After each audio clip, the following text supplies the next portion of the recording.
Welcome दोस्तों, आपका trader दिशा के एक और वीडियो में मैं आपका जो है होस्ट स्वागत करता हूं। सबसे पहले हम लोग क्या देखेंगे। देखिए, मैंने आपके साथ एजुकेशनल वीडियो की सीरीज शुरू की है। उस सीरीज में जाके आप देख सकते हैं किन चीज़ों के ऊपर किस तरीके से हमने डिस्कस करके हर एक चीज़ के बारे में बताया हुआ है। आपको हम लोग एक्सचेंज के बारे में बता चुके हैं। एक्सचेंज के अलावा आपको जो है डिपॉजिटरी सर्विसेज के बारे में बता चुके हैं। डीमेट अकाउंट में सपोर्ट एंड रेजिस्टेंस के बारे में बता चुका हूं। आपको एमएससीडी के बारे में बता चुका हूं। अब एमएससीडी के बाद मैंने आपको बताया था कि मैं आरएसआई के बारे में आपको बताऊंगा। आरएसआई आरएसआई क्या है? आरएसआई एक तरीके का इंडिकेटर्स है। इंडिकेटर्स कैसा इंडिकेटर्स है? तो वो है लैगिंग इंडिकेटर्स। लैगिंग और लीडिंग क्या होता है कि लैगिंग ये होता है इंडिकेटर्स जो कि अपने प्राइस को, जिस तरीके से प्राइस मूव करता है उस तरीके से आपका ये इंडिकेटर्स भी मूव करता है। और लीडिंग क्या होता है कि प्राइस कुछ भी हो रहा हो या कुछ भी हो, इंडिकेटर्स अपनी जगह पे ही रहता है, तो मूव नहीं करता है।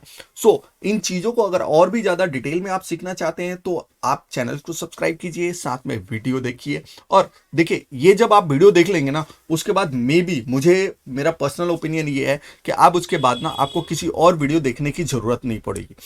सबसे पहले आते हैं क्या, तो हम लोगों ने जैसे कहते हैं स्टार्टिंग किया था जोमेटो के ऊपर, उसी जोमेटो के ऊपर आते हैं। आप देख पा रहे होंगे सामने सपोर्ट एंड रेजिस्टेंस का सब कुछ का हमने चार्ट खींच रखा है। देखिए, आरएसआई की जो सबसे पहली जो गणना हुई थी ना, वो 1978 में की गई थी और उसको उसके बाद चार्ट पे लगाया जाता है। आरएसआई क्या है? आरएसआई देखिए, आप सबसे पहले इन चीजों को बताने की बजाय ना, मैं आपको सिंपल चार्ट पे लाया हूं। चार्ट पे देख ही पा रहे होंगे। यहाँ पे आप इंडिकेटर सिलेक्ट करेंगे, आप यहाँ पे आरएसआई टाइप कीजिए।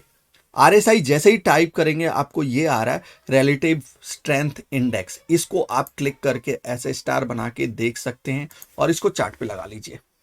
जैसे ही आप लगाएंगे उसके नीचे आपको ये चीज दिखने लगेगी। अब यहाँ पे क्या करना है, हम अब लोग आ जाते हैं सेटिंग में। सेटिंग में आके इनपुट्स में आते हैं। इनपुट में देखेंगे तो क्या आरएसआई लेंथ स्ट्रेंथ, मतलब आरएसआई का लेंथ स्ट्रेंथ क्या हो गया, तो ये 14 का आ रहा है। आप जितने दिन का, फॉर एग्जाम्पल आप यहाँ पे 10 दिन डालें, 14 दिन डालें, 21 दिन डालें, 50 दिन डालें, जितने दिन का भी डालेंगे उस दिन जितने दिन भी आरएसआई, मतलब इसके प्राइस ने, जोमेटो के प्राइस ने, या तो मान के चलिए 50 दिन हुआ, आपने 14 दिन डाला, 14 दिन में 8 दिन प्राइस को ऊपर बढ़ा और 8 दिन प्राइस नीचे बढ़ा। जितने दिन भी ये प्राइस को ऊपर या नीचे लेके जाता है उस हिसाब से इस प्राइस के स्ट्रेंथ को ये दिखाता है। आरएसआई उस चीज को करता है, सबसे पहली बात। और दूसरी बात, यहां पे एक और चीज आती है। आती क्या है कि जिस भी टाइम फ्रेम पे, फॉर एग्जांपल आप मान के चलो आप वीकली लगा रहे हो, मंथली लगाए हो, 5 मिनट लगाए हो, 15 मिनट लगाए हो, उस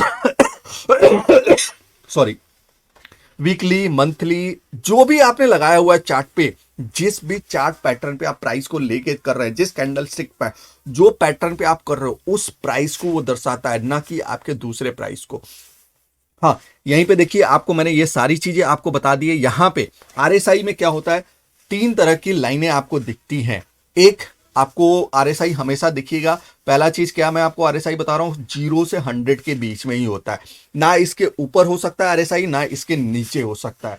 हाँ, यहाँ पे आप लोग मार्केट में बहुत सारे लोग आपको बताने के लिए मिलेंगे, क्या कहेंगे कि अगर स्टॉक्स कभी भी 30 के नीचे आ जाएगा तो आपको ओवरसोल्ड जोन में आ जाएगा, और 70 के ऊपर चला गया तो मतलब ओवर ब्रॉड जोन में आ रहा है, मतलब वहां पे स्टॉक को बेच दीजिए। लेकिन उसके साथ साथ आप एक चीज ध्यान दीजिएगा कि आपको करना क्या है, किस टाइम फ्रेम में वो आ रहा है, किस टाइम फ्रेम में ये ओवरसोल्ड या ओवर ब्रॉड में आ रहा है। तो ये चीजें आपको ध्यान देना है। आप किस तरीके एनालिसिस कर रहे हो, अगर इंट्राडे कर रहे हो तो आपको 15 मिनट 30 मिनट ये ज्यादा बढ़िया रहेगा, ना कि आपको कहते हैं डे कैंडल में जाके आप देख रहे हो ओवरसोल्ड में है और नहीं दिख रहा है, तो आपको उस चीजों को ध्यान पड़ेगा। दूसरी चीज क्या करना है, आप अगर 2-3 टाइम फ्रेम में अगर इसको कंटिन्यूसली टेस्ट करते हो ना, तो वो ज्यादा आपके लिए अच्छा रहेगा। फॉर एग्जाम्पल मैं आपको चार्ट पे ही दिखाता हूं, जैसे स्टाइल वगैरह आप देख सकते हैं तो यहां पे आ सकता है, और उसी तरीके से आप इसको आरएसआई को अपने हिसाब से लेके कर चल सकते हैं। अब देखिए, आरएसआई अगर देखेंगे तो यहां पे कितना चल रहा है सर, वो चल रहा है 69.56 वीकली में।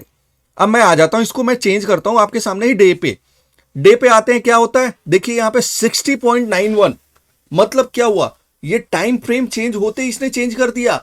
अब मैं आपको आ जाता हूं सीधा, क्या आ जाता हूं, आप दूसरी यहीं पे, अब मैं आपसे क्वेश्चन पूछता हूं, आप वीडियो को रोकिएगा जरूर और जाके क्वेश्चंस को आंसर दीजिए। आपको क्या लगता है? देखिए वीकली में तो ये तो ओवरसोल्ड जोन में जा चुका है, इंट्राडे में ओवरसोल्ड अभी पहुंचा नहीं है, तो क्या ये मार्केट ओवरसोल्ड में पहुंचा है कि नहीं पहुंचा है, ये चीज जानना बेहद जरूरी है। अब 1 आवर में डालते हैं आप इसको, देखिए 1 आवर में डालते ही क्या हो गया, ये 54 का आ गया। मतलब क्या ये ओवर ब्रॉड से ओवरसोल्ड से नीचे आ रहा है? बिल्कुल आ रहा है। अगर ये देखेंगे तो उसके अलावा अगर आप आ जाते हैं 30 मिनट में, तो देखिए 30 मिनट का चार्ट में लगाता हूं तो यहां पे देखिए क्या हो रहा है, यहां पे आ रहा है 48 का। सो उसके अलावा अगर मैं 15 मिनट डालता हूं, देखिए 15 मिनट में क्या होता है। देखिए ये जो चीजें हैं ना, ये आपको खुद से टेस्ट करने की जरूरत है। 42.37 मींस क्या ये ओवरसोल्ड या ओवरब्रॉट आपको नहीं बता रहा है, ये आपके माइंड्स को डिस्टर्ब करके कंफ्यूज कर रहा है। कंफ्यूजिंग किस तरीके से? तो यहां पे आपको क्या करना पड़ेगा, देखिए इसको यूज कैसे करना है, ये चीजें आपके लिए बहुत ज्यादा इंपॉर्टेंट है। आरएसआई का यूज आप देखिए, सिंपल चीज क्या है, जब भी ये 30 40 आप एक अपना लेवल बनाइए, उस लेवल के ऊपर आपको मार्केट को टेस्ट करना पड़ेगा। अगर आप देखेंगे स्टॉक्स में, ये देखिए यहां पे 730 पे आया, 30 के ऊपर ही निकल गया। यहां पे देखिए 2 बार नीचे बॉटम बनाया, फिर उसके ऊपर चला गया। यहां पे इसने 1 बार बॉटम बनाया, दूसरी बार टच किया, ऊपर गया। देखिए कोई भी स्टॉक्स, कोई भी आपका किसी भी टाइम फ्रेम में, अगर जैसे इस टाइम फ्रेम में देख रहा हूं मैं 15 मिनट में, आप यहां पे जाइए, देखिए क्या हुआ। इस डेट को यहां पे इसने 6 दिसंबर को आपको मार्केट ने 3 बजे की मार्केट में ये कहा कि भैया मैं अब ओवरसोल्ड जोन में आ चुकी हूं। लेकिन ये कहां तक जाती है, ओवरसोल्ड जोन यहां तक कंटिन्यू रहता है। कहां तक? ये वाला लेवल तक। देखिए ऊपर गई, ऊपर जाके नीचे आए, नीचे आके फिर दोबारा रिटेस्ट। देखिए रीटेस्टिंग बहुत जरूरी है। चार्ट के ऊपर भी किसी भी टाइम फ्रेम में अगर मार्केट उसको रिटेस्ट कर रही है, तो फिर उसके बाद अगर आपने यहां पे बाइंग किया होता 118 पे और 123 पहुंच गया, मतलब 6-7, मतलब अप्रोक्सीमेटली 700 से 800 रुपए, अगर एक पर शेयर पे 8 रुपए शेयर का लॉस हो रहा है ना, तो आपके लिए ज्यादा नुकसानदेह है। सो आपको करना क्या है, चीजें को ना आपको रिसर्च करना है, स्टडी करनी है। आपको अपने एनालिसिस के ऊपर खुद से विश्वास करना पड़ेगा। सबसे पहले क्या करना पड़ेगा, पेपर ट्रेड करना पड़ेगा। ओवरसोल्ड और ओवर ब्रॉड जोन जो आता है ना, वो कोई ऐसा नहीं है कि मार्केट में प्राइस के ऊपर आ रहा है।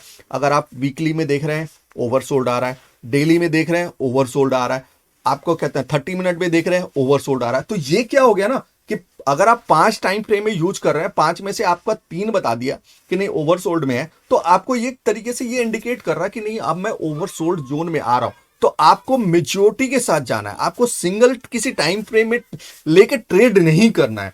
उसी तरीके से ओवरसोल्ड या ओवरब्रॉड जोन को आइडेंटिफाई करना ना, आपका कोई 30-70 यहां दे रहा है, आप इसको 40-60 कर लीजिए।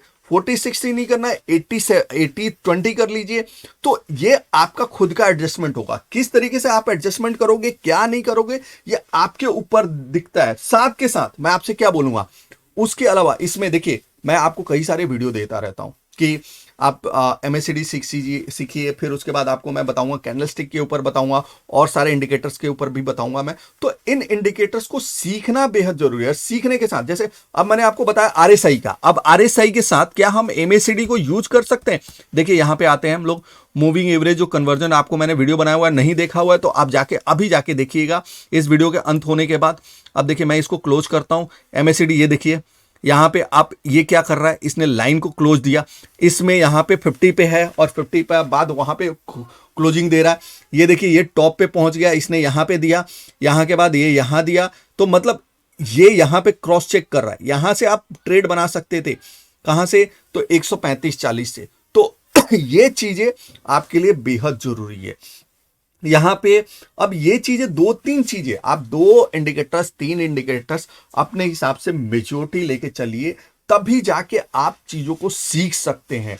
और सीखने के लिए क्या करना पड़ेगा, तो चैनल को सब्सक्राइब करना पड़ेगा। देखिए यहाँ पे मैं आपको फ्री में इंफॉर्मेटिव दे रहा हूँ, यूट्यूब पे मेरे सारे कंटेंट्स आपके लिए ही बना रहा हूँ मैं कोई चीज़ जो है ना अपने हिसाब से नहीं, और मेरी एक्सपीरियंस 2011 से है, उस एक्सपीरियंस को आपके साथ शेयर कर रहा हूँ। ऐसे बहुत से शेयर हैं जिनमें कि मैंने कई सारे % के रिटर्न निकाल लिए। आप मुझे बिलीव नहीं करोगे, मेरे पास वेदांता का शेयर 60 रुपीज़ से पड़ा हुआ है। क्या आपने खरीदा था जब लॉकडाउन हुआ था इंडिया में? मैंने पैसा उठा के जोमेटो में डाल दिया था, एचडीएफसी बैंक में डाल दिया था, 700 रुपए का, 750 रुपए का शेयर मिला था मुझे, रिलायंस मुझे मिला था 1800 रुपए में मिला था। तो उस टाइम फ्रेम में मैंने डाला हूं और वो स्टॉक आज की डेट में यहाँ पे चल रहा है। सो ऐसे मोमेंट्स को आपको आइडेंटिफाई करना पड़ेगा, छोटे छोटे मोमेंट्स को रीड करके, support and resistance find out करके आपको अपने ट्रेड्स को लेना पड़ेगा आइडेंटिफाई करके। सो आगे हम लोग इसी चीज के ऊपर और भी सारे वीडियो बना के देंगे। अगर कंटेंट्स आपको वीडियो अच्छा लगा हो तो अपने दोस्तों के बीच में शेयर कीजिए, साथ के साथ चैनल को सब्सक्राइब करना ना भूलिएगा।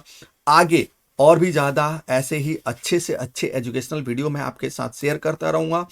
सो ऐसे ही दोस्तों, आपका बहुत बहुत धन्यवाद, शुक्रिया, और प्लीज़ चैनल को सब्सक्राइब करना ना भूलिएगा। धन्यवाद।